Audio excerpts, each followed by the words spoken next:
अस्सलाम वालेकुम रहमतुल्लाहि व बरकातहू। जनाब आज माशाल्लाह 3 पट्ठा ते एक माशाल्लाह बकरा लिया शेरे नस्ल का। तो जनाब ब्लैक बीतल, नागरा बीतल और माशाल्लाह मक्खी चीनी मदरसा नस्ल की माशाल्लाह पट्ठन पईयां ते खूबसूरत माशाल्लाह चीज़ां ने ते रेट भी बिल्कुल जायज़ और मकबूल हैं।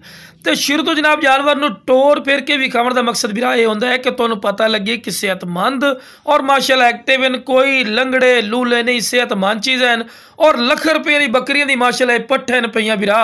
तो शेरे नस्ल का माशाल्लाह बकरा ही ने। तो इस तो बाद तुहानूं तफसील नाल भी चैक करवावांगे। तो रेट ही बिल्कुल जायज़ और मकबूल उसी, कोई ज़्यादा रेट नहीं होंदा।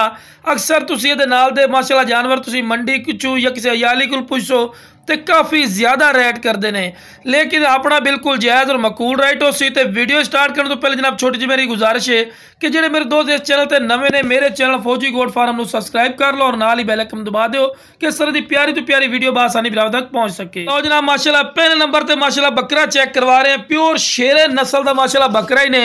उम्र की बिरा 7 महीने 2023 की कुर्बानी वास्ते भी माशाल्लाह जबरदस्त ने।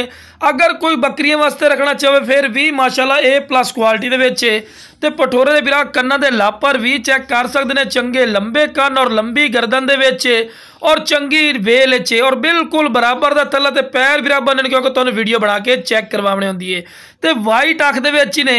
तो रेट जनाब बिल्कुल जायज़ और मकबूल हो सी, लेकिन एक दो लई सी उहदा रेट अलहदा होना। तो लो जनाब ब्लैक बीतल अमृतसरी माशाल्लाह पार्टी ने यह दुध के लिहाज नाल भी नंबर 1 क्वालिटी दे विच होंदी है और जनाब खूबसूरत माशाल्लाह अपने पंजाब की खूबसूरत ब्रीड माशाल्लाह शुमार होंदी है ब्लैक बीतल अमृतसरी। तो जनाब खूबसूरती और माशाल्लाह हुसन की इंतहा ने माशाल्लाह प्योर नागरे दे विच जनाब एनू आंदन तोता फेस भी। बड़े दोस्त फरमाइश करते हैं कि फौजी भाई A+ क्वालिटी लिया दो चीज़। आज जनाब दोस्तों की फरमाइश वास्ते A+ क्वालिटी की माशाल्लाह चीज़ लियांदी ने। तो रेट भी बिल्कुल जायज़ और मकबूल है। हालांकि बिरा ये नाल दी अगर मंडी अयाली कोलू या किसी को पूछो तो कम अज़ कम बिरा पाठ तुहानूं 30,000 रुपये तो घट कोई नहीं मिलनी, 28-30 तो। लेकिन जनाब अपना की रेट ने जनाब सिर्फ 16,000 रुपया फी पुट्ठा रेट करते पे। तो 16,000 ही कोई फिक्स नहीं है, बाटा रेट नहीं है, फिर भी प्यार मुहब्बत कर लिसा है। तो खूबसूरत और अनमोल तोहफे ने। तो अजकल की जितनी महंगाई हो चुकी है फिर तुहानूं खुद नूं भी पता है भी कितनी महंगाई हुई है, लेकिन अपने फिर भी वही पुराने रेट ने।